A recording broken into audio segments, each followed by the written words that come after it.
Fact 6. Hitler's rise to power was a result of the Great Depression. The Great Depression was the most important event in the history of the world, and its effects are still felt today. The Great Depression gave rise to a variety of ideologies, one of which was fascism. Hitler's rise to power was a result of the Great Depression by convincing the Germans that the Nazis will them a better future. It is said that the Nazis were able to win support by convincing Germans that they had been victimized by foreigners and Jews. The Great Depression was a time of economic and social upheaval for many countries. More than 20 countries fell into economic chaos during the 1930s. The Great Depression was not just felt in America, but across the globe. There were two primary causes of the Depression: trade deficits and stock market crash. These imbalances can cause a stock market crash, as countries like the United States and Great Britain saw with the Black Thursday of October 24, 1929. The New Deal was Franklin Delano Roosevelt's plan to provide relief for the people of America during the Great Depression. The New Deal consisted of measures such as 1. Public works programs such as the government-funded construction of roads and public buildings. 2. Relief programs such as the Federal Emergency Relief Agency, FERA. 3. Social Security and welfare payments. 4. Regulation of agriculture to protect farmers from price declines and large-scale failure. 5. Regulation of banking to stabilize the economy.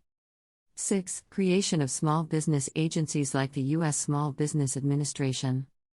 7. Enforcement of the right to labor unions through the Wagner Act and National Labor Relations Act. 8. Government spending on jobs for relief workers, mass welfare programs such as the Social Security Act and Tennessee Valley Act, regulation of Wall Street financial activities, work relief programs, and aid to farmers. Fact 7. The United States and their allies defeated them at the end of the war. This section highlights the impacts of World War II on the United States and their allies. The United States and their allies defeated them at the end of the war. The war had a huge impact on Europe, Asia, Africa, and Latin America. Western Europe was devastated during the war as many European countries were occupied by Germany. The Soviet Union lost over 20 million people during the war.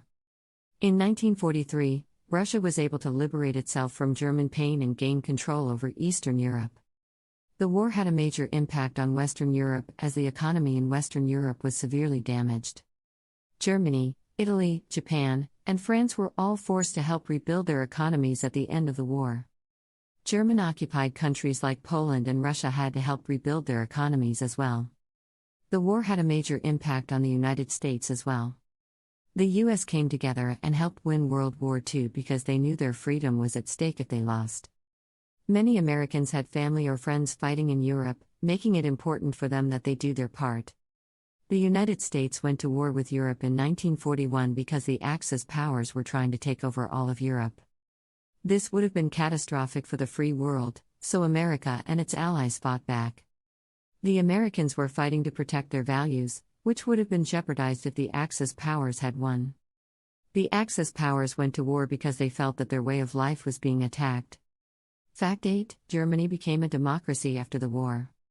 The country was in ruins, the people were starving, and suffered for years of dictatorship as they wanted to be free. The Allied forces were occupying Germany when they began to rebuild it as a democratic society.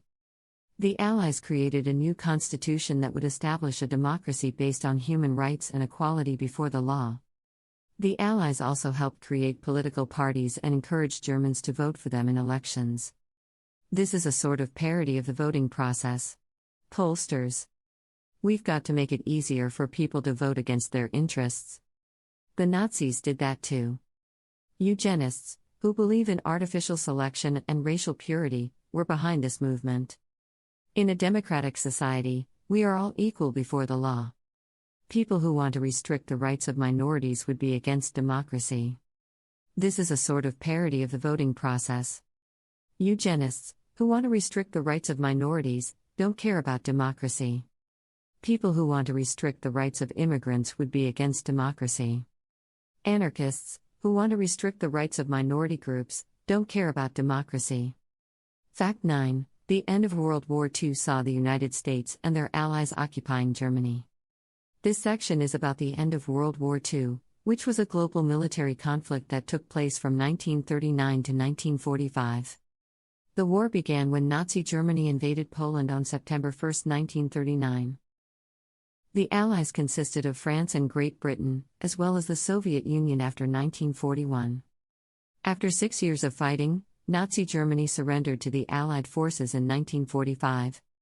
In 1945, the big three Allied powers are the United States, Great Britain and the Soviet Union. They ratified a new international organization called the United Nations. China, France, Great Britain, the Soviet Union and the US were among the 5 permanent members of the UN Security Council. The General Assembly is still in existence today and has become a forum for debating international human rights issues. The UNDP was founded in 1960. The UNICEF was founded on November 16, 1946 as a result of an initiative by the United Nations General Assembly. It was founded in December 1981 by the UN General Assembly as a result of an initiative by member states. Its goals are to assist countries to overcome poverty and achieve sustainable development by empowering women and girls as agents of change, to advance women's leadership in the work of the United Nations system. The United Nations General Assembly was created on October 25, 1945, in San Francisco, with 60 member states signing its charter. In addition to this, there are 193 non-member observer nations that are entitled to attend sessions of the Assembly. Fact 10. After the war, Washington was eager to spread democracy as a model for others to adopt. He believed that it was the best form of government for a country and he wanted all countries to adopt it. He wanted to make it a country not ruled by kings or queens, King George III, who was the King of England at the time. Washington's revolutionary ideas helped America become a democracy in which the people elect a Congress that would make the laws and a president who would uphold those laws. The most important thing that Washington did was establish precedents for democracy in America. He wanted all American governments to be run much like how the United States was. The president is not the monarch of the United States, but he does play a role in maintaining peace. The United States is divided into 50 states which all maintain their own laws as well as having their own governments, federal government and courts. The president's powers are not just limited to enforcing laws and maintaining peace, but they also include calling out military action, vetoing legislation, appoint ministers and ambassadors in order to represent their country abroad as well as being able to grant pardons. Torture is considered a war crime under the United Nations Convention Against Torture in 1984. The U.S. Constitution prohibits the government from engaging in torture, but does not prevent private citizens from doing so. Under the U.S. Constitution, torture is illegal without express consent from Congress.